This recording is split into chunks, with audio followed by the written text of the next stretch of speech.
Hello, everybody, and welcome to our Thursday night, Friday morning, depending on where you are, session with Blue Canoe and Color Vowel. We get together each week as teachers to answer questions that you have and to visit some kind of idea related to teaching English in its spoken form, connecting it to its written form, and using the Color Vowel approach to do that. I'm Karen Taylor. I'm co-author of the chart and glad to have you here. A couple of just announcements or updates.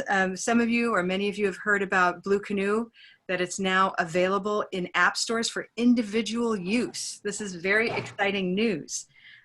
Just a bit of clarification about that, or more information.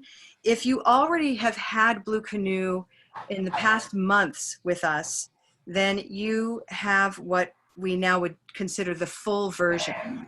Meaning it has hundreds of sentences and thousands of words and color it out, and lots of features there with the dictionary, and 2 games, color it out and sort it out. In this new public version for individuals, you will find if you were to maybe do it on another phone, or if you were to play with this, you can actually unload Blue Canoe from your phone or sign out of your current account and go in as a new person. So you could see what it's like with a different email address. Create your own account and you'll see what the free version contains. The free version is a permanent free version. So if you know someone who's curious about it, they will always have the app as long as it's on their phone. And that contains color it out with the base 200 words. That contains some sample lessons, the orientation to color vowel, and the videos that we've made that are there in the video section. It does not contain the dictionary. It does not contain many lessons, and it doesn't contain Sort It Out, the second game. Okay, so it's a way for people to get their feet wet with Color Vowel, to know what it's all about, to play with Blue Canoe a bit and see the power of our voice recognition system and how we give feedback with Color Vowel. But then they have the option to upgrade into the full version with some very reasonable price points. So that's right there in the app, and we'll show them what they can do. And they can even participate in a free 7-day trial of that full version. So there really are some just a range of opportunities for them, ranging from the basic free version to testing the waters with the full version, and then paying a reasonable price for a couple of different time options. Penny, do you want to elaborate on that for just a moment? We have, like Karen said, we had really been very, very thoughtful and careful and really wanted to make Blue Canoe as accessible as possible, while still being able to, as we say, or Sarah says, be able to run a company. And so for folks, so a lot of folks are asking about pricing. A couple of different things. They're asking about pricing for individuals. If folks do want to upgrade to that full version, it's $11.99 a month, because in some parts of the world they prefer that monthly pricing. For 6 months, it's $44, $43.99.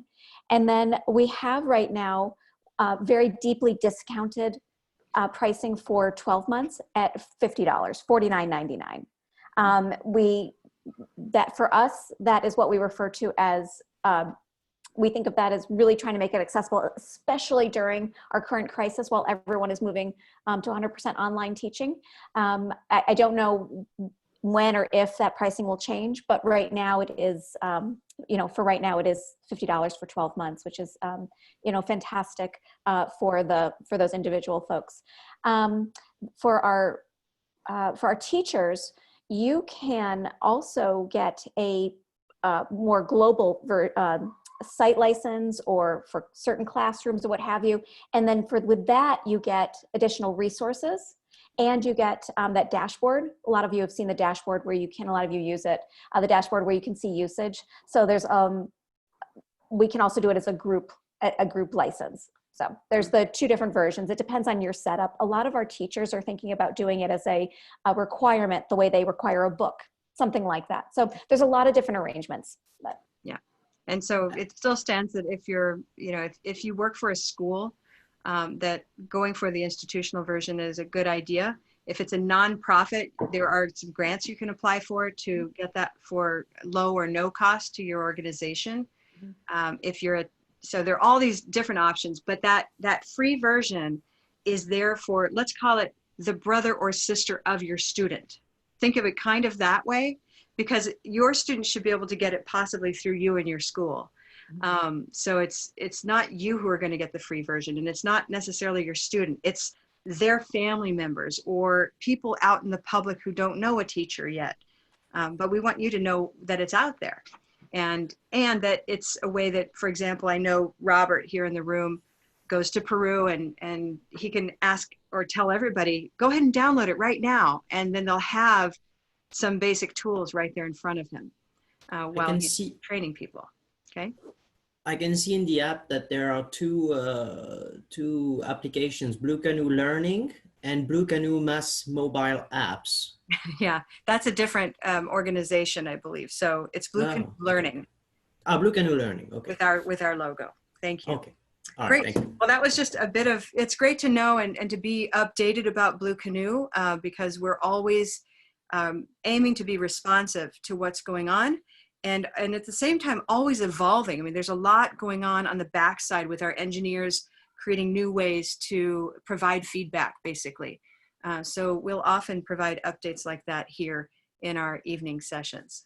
Could I just say one quick thing? Mm-hmm. In my school, teachers in a public school, it's very, it's an institution. It's hard to break through. So having a free app, I can just have the students say, here, download this, and we can just start it, and then we can go the other way too. Yep. So it's really flexible. I really like that a lot. Yeah. Thank you for mentioning that. That's exactly right, Robert. And I happen to be in the same school district that he's in. Yeah. I can say we're probably not alone, but some school districts or organizations are just so slow moving. The free version is a quick way to get started. So that's a really good point. Good point. Wonderful. Well, hey, so I'd like to remind everyone, we're always here for this meeting for questions. So be sure to find the chat room right now and just know that it's here. I can take your questions, and there's no rush, because what I'll do right now is touch on our main topic, and then we'll come back to those questions as they come in. So go ahead and type in your questions in the chat. Penny, if you would give me sort of 5 minutes heads up toward the end, and we'll look at questions, maybe 7 minutes, okay? And we'll see what kind of questions we have and address those. Tonight's topic is accent, your students' accents, and what it is that we're trying to do with pronunciation with respect to accent. And to kind of get us into the topic, I found an old video that well, not that old, but it's worth sharing.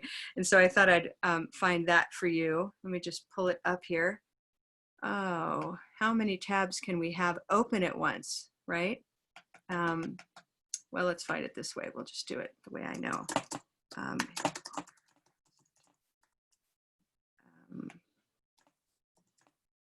So Amy Walker is a speech, she's an accent and dialect coach and a writer and an actor. And in this particular video, which has been around for a while, she is going to demonstrate a couple of different accents in a rather fascinating way. So here's Amy Walker. Here we go. So listen to her, and I would like you to actually watch her face as she moves from one accent to the next. She performs a range of native speaker English accents, as well as a few non-native English speaker accents. And I'd just like you to focus on her face and also notice your own feeling about her at any given moment as she's saying these phrases over and over. My name is Amy Walker. I'm 25 years old and I was born in London, England. You're right, I'm Amy Walker. I'm 25 years old and I was born in London, weren't I? Yes, hello. My name is Amy Walker. I'm 25 years old and I was born in London, England. That's right. My name's Amy Walker and I was born in Dublin, Ireland. Hi, how are you? I'm Amy Walker. I'm 25. I was born in Belfast, Northern Ireland. Of course I'm Scottish. I'm a walker, aren't I? You know, walker like the shortbread. Comes in a wee tin with a carton on it. Buongiorno, my name is Amy Walker and I'm from Italy. Guten Tag, my name is Amy Walker. I'm 25 years old and I was born in Berlin, in Germany. Hello, my name is Amy Walker. I was born in Prague, which is called Barr, in Czech Republic. Hello, my name is Amy Walker and I'm from Moscow, in Russia. Bonjour, je m'appelle Amy Walker. J'ai 25 ans and I was born in Paris, in France. Hi, again, I'm Amy Walker. I'm 25 and I was born in Sydney, Australia.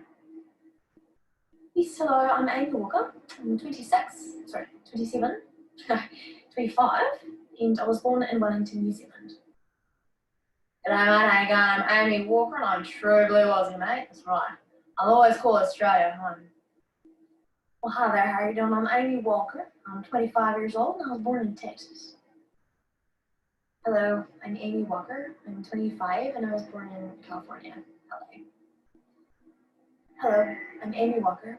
I'm 25 and I was born in Seattle, Washington. Oh, hello, I'm Amy Walker. I'm 25 years old and I was born in Toronto, Canada. What? Of course I'm doing the thing. Sorry. I'm Amy Walker. I'm 25 and I was born in Brooklyn. Hi there, my name is Amy Walker. I'm 25 years old and I was born in Charleston, South Carolina. Oh, hello. My name is Amy Walker and I'm an actress and a writer and a singer and a dancer. And I was asked here today to give you an example of the transatlantic accent I was trained in 1945. So this concludes our little program for you this evening. We do hope you've enjoyed yourself as much as I have. Thank you and good night. Fun? Thoughts? It was really, really fun, but I saw a lot of unconscious bias going on in her facial expression. a lot of unconscious bias there. Can you give us I an love the example? Katharine Hepburn Larchmont lockjaw at the end there, the so-called mid-Atlantic 1930s elocution dialect. Neil, you want to just elaborate briefly on that comment? Yeah, I think obviously some accents she has a different opinion about. So for example, the Scottish accent, she suddenly became harder and her face becomes harder. When she did the Brooklyn, the New York, she just turned into, she got the attitude and it showed in the face as well. Yeah. And when she was doing the Eastern European, she suddenly became cold and withdrawn and her lips became a lot tighter. I'm not sure if the tightness of the lips is to help imitate the accent or if it's part of her acting and her mental preparation for the role. But I think there was a lot of mental preparation that reflects on her face and on her lips and her eyes or teeth or how much she shows. It'd be interesting to see if she could do those accents with a blank face. That would be really interesting to see. And it would. It raises for me, to build on that, it raises for me the question of is accent something that you can do if it's not part of your identity? Don't you maybe have to then create a character or an identity within you in order to do it well? And I also wondered if you watched her eyes, she always looked down as though she was looking at a set of notes. And I wondered if those maybe were pictures of herself in those different characters, maybe to set her mind as to how she would sound. It's hard to say, but can we all agree that this is not something that all of us can do? No. Or maybe any of us. Does anybody in the room who could, do 21, perform 21 No. quite different accents of English? No. All right. So Karen, I wanted to point out something. It's not just the personality that she's taking on, though. The nonverbal communication, the body language of the face is also part of the language itself. So if you're watching people and you turn the sound down, you can guess what language they're speaking by the way their face looks, not just how they're pronouncing the words. Like the French have more front vowels, but also, like you said, the tightness of the lips and so forth is part of the language itself. It's not just part of the pronunciation. That's right. And in fact, if you turn off, if you go to Youglish, a site I often like to mention, youglish.com, I'll just put that address here in the chat screen so that you see it. But if you go in there, you can choose to watch, you could test each other or someone in your house, but you can see the difference between all of the British speakers' mouths and all of the US speakers' mouths if you silence what they're saying. You can simply see by the way the jaw's set. So there's definitely a piece to that. Matthew made the comment that she did half of the French one in French, which might be a very French thing to do. She doesn't care. She doesn't care. All right. But we do know, in kind of using this as a prompt, wouldn't it be nice if we could just take on a new accent? Wouldn't it be nice if our students could simply sound more like who they're talking to, if that's what they wanted? And yet, each one of these goes with a real person who has a real experience with that as their home accent that isn't an accent until you go somewhere else and they say, oh, you have an accent. So I'm Californian, and to hear her be Californian is somehow strange, because that's the not accent to me. Right? That is no accent. I have no accent. Of course I have an accent. Okay. Comment from Monica. I'm sure she cares. It's her demo. It's true. It's an acting demo. But that is a different kind of brain than most of us have. She has a very strong right brain ability to duplicate patterns that trigger our idea of that other accent in pretty close ways. Native speakers of those languages that she's imitating as an English speaker might say, yeah, that doesn't really sound like us. But for the rest of us, she'll sound like what we think that is. So it's all a matter of which perspective we're talking from. But now I thought I'd have a little bit of fun, and then we'll open up to questions and comments. But I thought I would come to this. We're going to take a word, and I'm going to tell you to change its color, okay? So the word here is white. Everybody say white, as in white tie. Say white. Good. And now I'd like you to make it turquoise. So now what does it sound like? Now, can you take the word, can you come on with your microphone? Okay. Okay, so go ahead and say white. White. And now make it turquoise. Turquoise.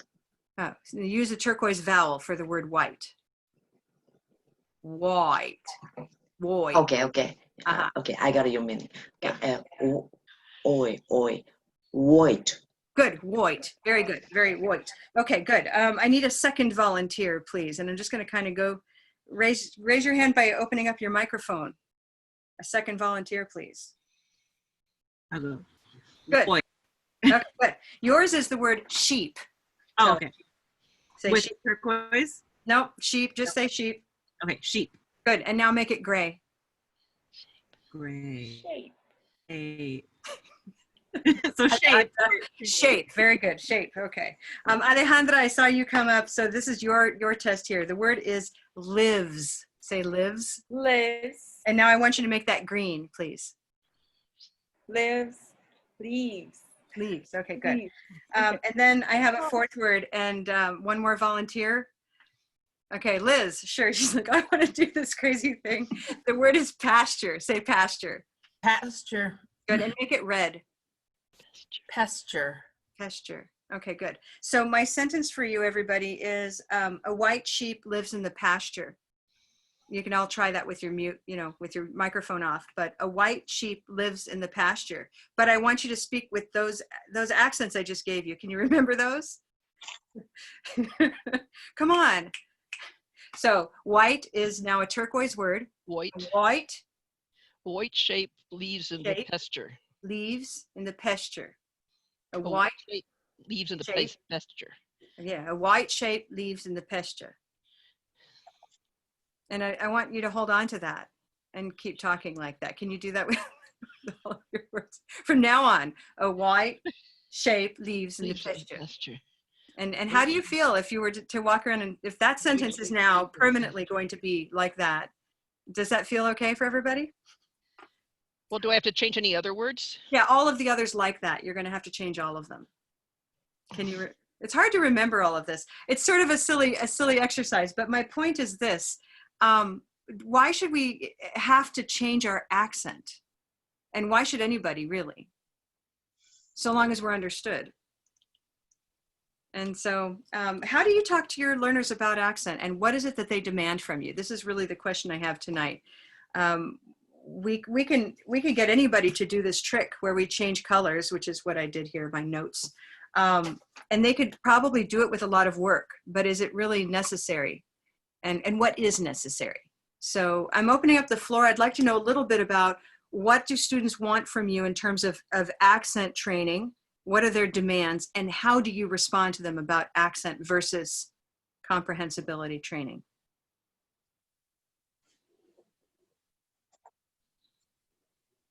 Well, many of my engineer or salesperson students are to move and work overseas for like 3 years or 5 years.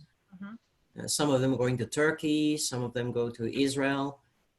And when we do role plays as part of the lesson, I unsuccessfully try to speak with accents, but I can do the French accent or the German accent a little bit, but. Was that to prepare them for where they're going? Is that what you're coming to? Yeah. But great. Seems like, yeah, there'd be some really nice opportunities for the internet there too, to find the accent you're looking for maybe. But yeah, no, definitely want to prepare for these changes, right? If a student's going to move to a place that has a very a different accent than what they're accustomed to. If I'm going to Scotland, I'm going to need some help listening to Scottish English for a while, I think. Good. How many of your students want to sound like a native speaker? I'm avoiding this because it seems derisive. I say this respectfully. How many of your students really feel that that's their goal, to sound like a native speaker? I can kind of look in gallery mode here. We can see everybody at once. Just kind of a finger if that's a pressure from your students. Anyone have that as a pressure? Okay, so someone like Bev, what do you say to them when they want to sound like a native speaker? Well, they don't say that, but they, I guess I get that impression, or, in their minds, that's what's right. That's what they want to fit in. That's my community class. Whereas at George Mason, we assess them and we tell them that they need tutoring because people can't we don't think people understand them very well. And that's why they have tutoring. So that's an outward pressure. Is that pressure though to sound like a native speaker? That's kind of, I think there may be a couple of alternatives in there. Eric, I saw you have a hand up there. Yeah, Eric. Hi. Yes. Eric. Okay. Hello. Yes, the pressure on my students is because, well, many times they need to, deal with native speakers. So obviously they want to be perfectly understood. And this is the reason why they need to, to perfect their pronunciation in English. And they want to sound English-like, We Mexicans, for some reason, well, my students do have like a lot of issues regarding this fact, sounding like native-like speakers. And so they just put a lot of pressure on me because of that. And so we have to work on that. Yeah. Well, and I think the word like is really important. I mean, if I were learning Russian, I want to sound as much like a Russian speaker as I can. I want to be able to feel, like I'm part of the group there. That doesn't necessarily mean exactly like a spy or like a dialect actor like Amy Walker, right? Okay. That's maybe a distinction there. So maybe sounding like a native speaker, but not as a native speaker. There's a distinction in there somewhere. Oh, all right. I mean, I don't know. Isn't there some wonderful saying that unless we aim for a kind of an unattainable goal, we won't even get close to it in some kind of zone that sounds of it? There's some thoughts and possibilities in there. In the field, there's a lot of sort of balking. If you talk to fellow, people from our field in TESOL, especially pronunciation speech people, there's a strong reaction to the notion that learners should sound like native speakers. But if you talk to learners themselves, sometimes there's a really different perspective there. Robin. I have to distinguish two different kinds of like a native speaker, I think, because I teach very low-level students, and they're less concerned about the exact pronunciation of vowels and consonants, but they do want people to treat them like humans. So if their prosody, if their rhythm doesn't sound like an English native, then they're hard to listen to, or people won't even pay attention to them when they're talking. And they could be speaking English, but be interpreted as speaking a different language. Other thoughts? I think you're really onto something there, Robin. It's the prosody, and I use that word really says more to me than the word rhythm by itself. The prosody is sort of the profile of the rhythm, the overall musicality. And those are the markers that let you either into the group or keep you out of the group. That's the bouncer at the door that decides whether you get in or out. Any thoughts on that focus? Yes, Neil. Yeah, building on what Robin just said then, when I started working in Japan, I was doing teacher training for new people coming to Japan to teach English, and they were very young, 23, 24-year-olds, first time abroad, and they had no experience in teaching, and I often had to tell people, don't think that person's stupid or less intelligent just because they can't speak English. They're doctors, they're lawyers, they're far more intelligent than we are, but they just can't speak English. And I think there's sometimes that mixture of, he sounds like a 5-year-old, he must have the brain of a 5-year-old, which is a very dangerous thing to do. And I had to constantly remind people about that. Don't talk down to people just because they don't speak your level of English. That's right. Yes, Liz. And by the same token, those 22-year-olds who, speak English because they're from English-speaking countries, I wouldn't assume that they are necessarily going to be good teachers of English just because they speak English flawlessly. Yeah. Erin, just like 5 minutes. Okay. Well, these are short discussions of much deeper issues, but the question of how people's intelligence is judged based on how they sound, those are issues of accent equity. And I agree, Neil, a lot of what I think a lot of us bump up against is when you meet people who equate English as a second language with some form of special education, that there maybe have mental deficits, and if anyone's sort of surprised at that connection, I've certainly come across it, where there's a true lack of understanding that someone simply doesn't have, whether it's the grammar piece or the prosody piece, but they're very underestimated. So we want to watch for those opportunities to educate the native speaker gatekeepers who might need to be informed a bit. Great. Well, I'd love to spend just the last couple of minutes, because I haven't seen a lot of new questions come up today, and that's fine. Whenever something comes up, whether it's a review of R-controlled vowels or whatever it is that you're interested in, you can always send those in to Penny or to any of us through the emails that you receive about these events. We're happy to address those. But I thought we'd just close out with a question with the chart. And that is, think about your accent. Let us know where you're from and what 2 colors are maybe the same for you. And I'll start with me. I'm from California, and for me, olive and auburn are the same sound category when I listen to words. So I can't tell, unless I memorize them, which ones are olive or auburn in someone else's dialect. So that's me. I'm from Chicago, and auburn and olive are totally different for me, but I can't tell the difference between red, gray, and black when they're before R. So Mary, Mary, and Mary are all the same for me. Mary, the person getting married, and being merry around a holiday. Mary, Mary, and marry. I mean, I can do it, but that's not my dialect. Great. Who else has a merge where two or more color vowels sound the same to them? Matthew. I'm from France, and I think that wooden and blue are the same.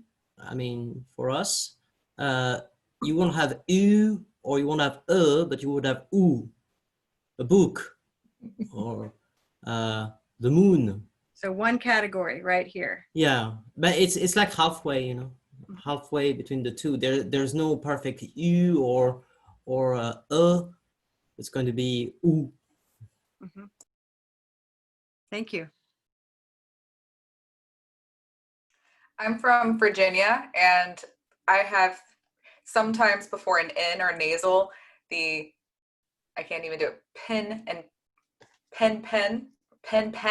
I have a hard time doing it. They're the same for me. Yeah. Yep, the pin. Silver and red.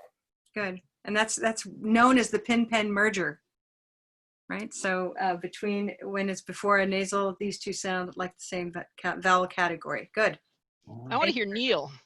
Neil, do you have any mergers? Yeah, I have quite a few mergers there, but I think Robin hit the first couple, which is the cup of mustard and wooden. I'm from the northwest of England, and Hans Christian Andersen wrote about an ugly duckling. An ugly duckling. So ugly, of course, I can hear ugly duckling, but an ugly duckling would be for me. So they're very similar. Let's all try that. Ugly duckling. Ugly duckling. Ugly duckling. That's the other thing. I want to give us all permission to just try on these different accents without feeling funny about it. Ugly duckling. Ugly duckling. All right. Thank you. Liz. This is unrelated to your exercise, but I wanted to tell you that I used the... Sorry. Please go ahead. That's okay. I give Liz a hard time about things. Please, we want to know. Please. That's okay. Go ahead. Oh, stop. We want to know for sure. So come back with that. What other mergers do we have? Alejandra. Yes. To me, olive and black cat and a cup of mustard, maybe I'm saying all the same, sound the same. Yeah, it's difficult I have to be very conscious, and I'm becoming more aware of it. I'm from Mexico. So all the ah sounds, they all sound ah for me. Uh-huh. So that ah sound that we have, and also in Japanese, right? Now we have ah right here, ah. And so Yeah. splitting out into 3 different locations: the ah, and the ah.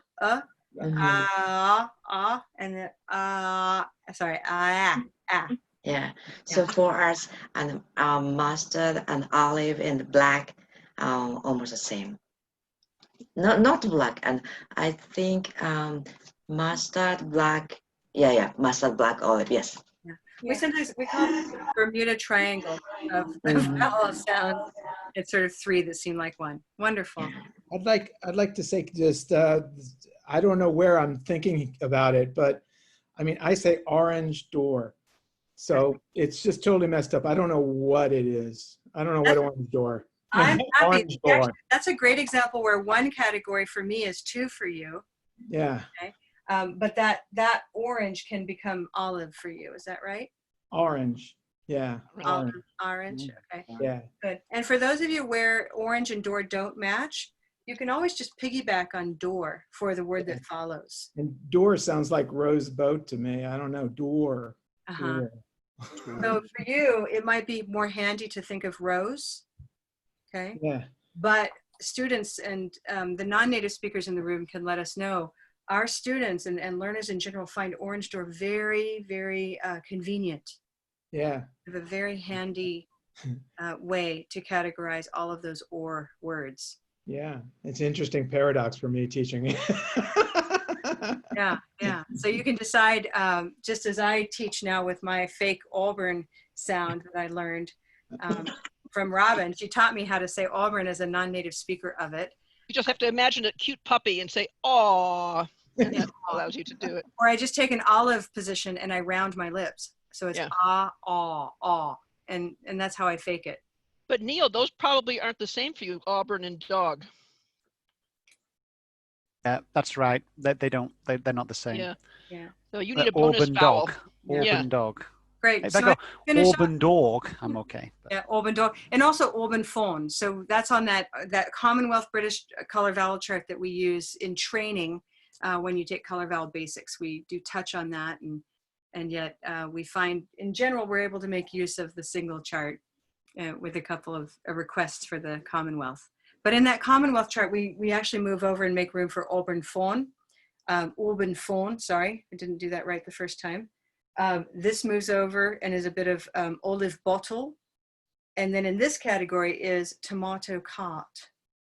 So in that way, we have room for this bonus vowel that's a little further back. Hey, always fun to talk about accent, always fun to talk about vowels. Please join us again on another Thursday night, Friday morning. Thanks to those of you in Japan for making space in your day for us. And thanks for staying up late if you are doing that right now with us too. Okay. Have a good one. We'll keep watching for questions and we'll see you again. Take care. All right. Thank you. Cheers. Bye-bye. Thank you. Bye. Bye. Bye-bye. Yes. Bye. Bye-bye.